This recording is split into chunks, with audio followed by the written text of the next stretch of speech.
maintenant ce marché de véhicules malgré lu mu leen neexal. dafa andi coow. nee na même tudd café waaw. dafa andi coow bu rëy. xoolal fi ñu toll nii ni may wax ak yow nii Momar gaaw a tuuti nga tegal moo xoolal tegal bu Guy Marius Adus il faut nga lii bu Guy Marius bi.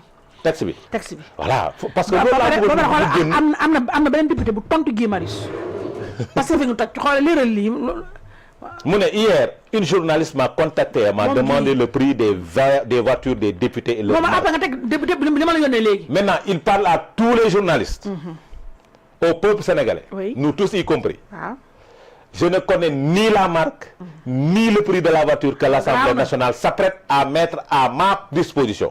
Je vous renvoie à ma publication sur Facebook du 19 juin 2025 mooy bi ñu doon rappelé qui avait fait beaucoup de bruit le 19 juin taalal lii le 19 juin 2025 et les jours qui ont suivi sur ma page Facebook dans des émissions j'avais pointé du doigt plusieurs insuffisances dans le fonctionnement de l'Assemblée nationale. Parmi ces points j'ai parlé de non-consultation des députés et du processus et de processus pas démocratique sur des questions importantes comme celle des voitures des députés. Des collègues députés et certains citoyens sont sortis pour critiquer ma posture. Pire, pour affirmer que je ne disais pas la vérité. 7 mois après, la vie n'a fait que confirmer ce que je disais et mes craintes. Les députés n'ont reçu aucune information sur l'achat des véhicules. Ils n'ont pas le droit de soxlawuñu ko. L'Assemblée nationale dafa am administration. ñooy jarul ñu naan député yi lii la ñu dem nangam. Les députés n'ont reçu aucune information sur l'achat des véhicules et n'ont pas été consultés. Ils n'ont pas besoin d'être consultés pour l'achat des véhicules. Les députés, ils sont là-bas. L'administration de l'Assemblée nationale qui gère ces marchés et autres. Cela montre une défaillance et un manque de vigilance, manque de culture étatique. Cela montre une défaillance et un manque de vigilance du bureau de l'Assemblée nationale, dont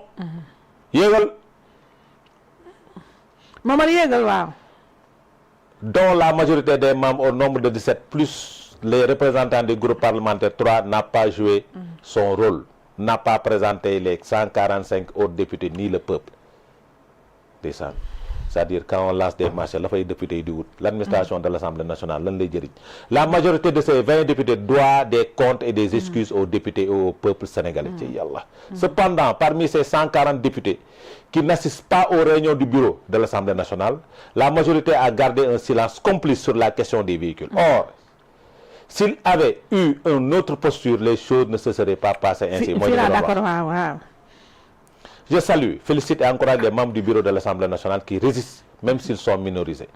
Une majorité parlementaire doit soutenir un acte. En acte le gouvernement quand il est sur la bonne voie. Le gouvernement du Sénégal a informé le peuple de l'importance de la dette du Sénégal, dont une part de la dette cachée. Le gouvernement a informé le peuple des actes antinationaux posés par le régime de Macky Sall et la situation difficile de nos finances publiques. Le rôle de la majorité des députés est de soutenir le gouvernement dans la rationalisation des dépenses, dans la réduction des trains de vie de l'État, dans le serrement de la ceinture. Là, je suis d'accord. Sur cette affaire de véhicules, l'Assemblée nationale a un mauvais exemple qu'il faut critiquer, dénoncer et ne pas imiter.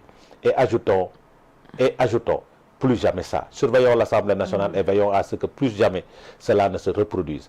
Bomber leur torse en jurant fidèlement à notre président de Pastef, Ousmane Sonko, c'est bien. Avoir sa posture, c'est mieux. Laquelle? Nous méditons à ce propos de Walter Rodney. Nombre de collaborateurs de Nkrumah de la période 1946-57 jugeaient qu'avec l'indépendance, on avait atteint le but. Ils n'étaient pas donc pas prêts à fournir un nouvel effort.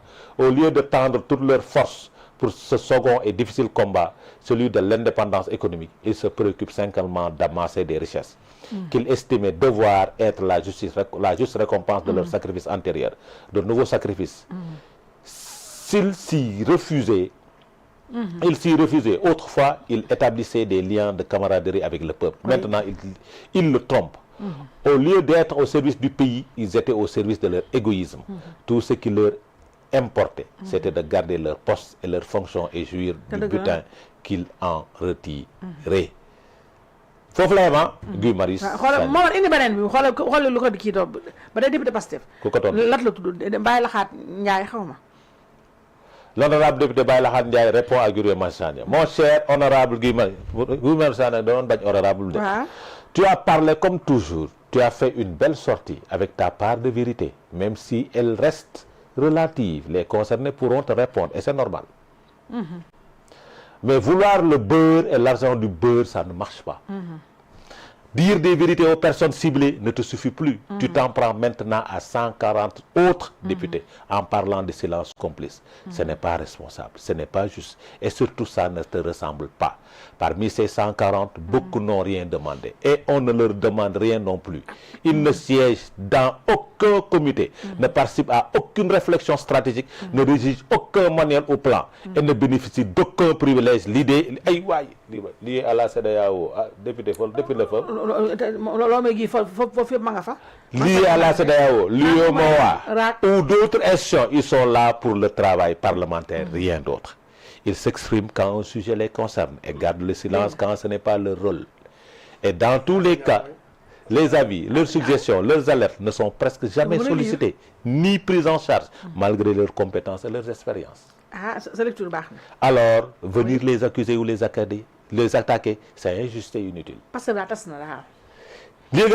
Cette majorité silencieuse, souvent dans le besoin réel, mérite du respect et du soutien, pas de mépris. Personnellement, quand on m'a informé du tirage sur l'attribution des premiers lots de véhicules, je me suis retiré volontairement, par principe, pour laisser la place à ceux qui travaillaient dans l'ombre, sans bruit, sans calcul, sans mise en scène, et qui, eux, ne peuvent, mais qui les feront ça, ne peuvent compter sur aucun téléthon ou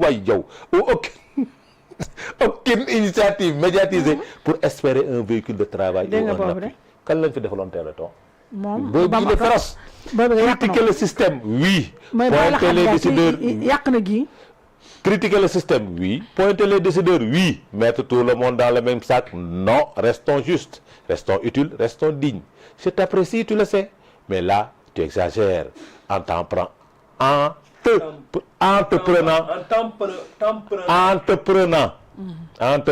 des gens qui ne sont responsables de rien du tout. Dafa def lapsus foofu. Tu l'aimes. waaw lat. léegi boo jëlee. après kii waaw toj na fi. lan la député la. Député il est bon. député c'est le député de Louga. ah député Louga la.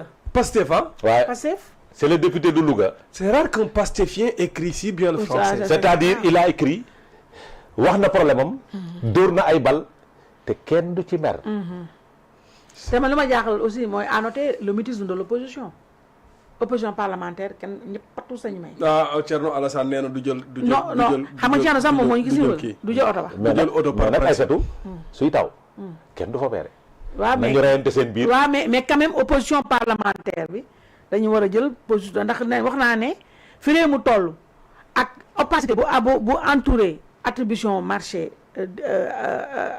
oto yi te gis nga weekend bi xam nga El Malick da doon def. xaw ma lan de vœux présentation de vœux aux députés. ñoom ñëpp ñu ngi foon député opposition ñu ngi fa. elment yi nekk fa di wax la source a may nuyu sama rakk ba Daalo Thiam nga moom tam waa Jolof la. xam nga source a sax moo ñu xamal ne central motors xaw ma lan lañ ñu ko jox la source a bind loolu elment li ñoo taxaw wax devant les députés. waaw xoolal devant les députés. te ba tey waaw mais wóoru déedéet bul ne bul ak bul kii comme. non waxuma ne moom lañ ko jox mais dama ne. mais bàyyi noonu rek bul kii comme benn comme kenn waxul tur ba bu wax tur ba. yam ci central mais boo nee central motos ñëpp xam nañ ko. waaw déet mais même journal bi ne central motos waxul ne kii moom central motos. kon central. waaw moo tamit la jamono bu kon central motos. voilà bu ñu àllee plus loin léegi nag ñoom El Malick ba léegi nii il n'ose pas dire xam nga nañ central motos. nga ne ñu Adama Fall ko moom moo gën a yomb. waxu ko source a mi joxe turu Central Motors waxul ba tey ku moom Central Motors. mais keroog El Malick weekend bi gis naa ko ci TikTok bi mi ngi taxaw ak député yi di présenter ses vœux di justifier wu waaw tout est kii tout est normal tout est nangam mais ba tey il n'a pas répondu aux questions fondamentales qui sont pourquoi mu nekk appel d'offres restreint. véhicule bu ne oto bu nekk ñaata la jar ba pare kan moom fu Central Motors donc foofu nag laa ne député yi les députés de l'opposition les députés de l'opposition ils ont raté une belle occasion wane seen ànd ak foofu li ñu wane foofu adus bu defee affaire nag non dafa am fu may waxee dafa am fu may waxee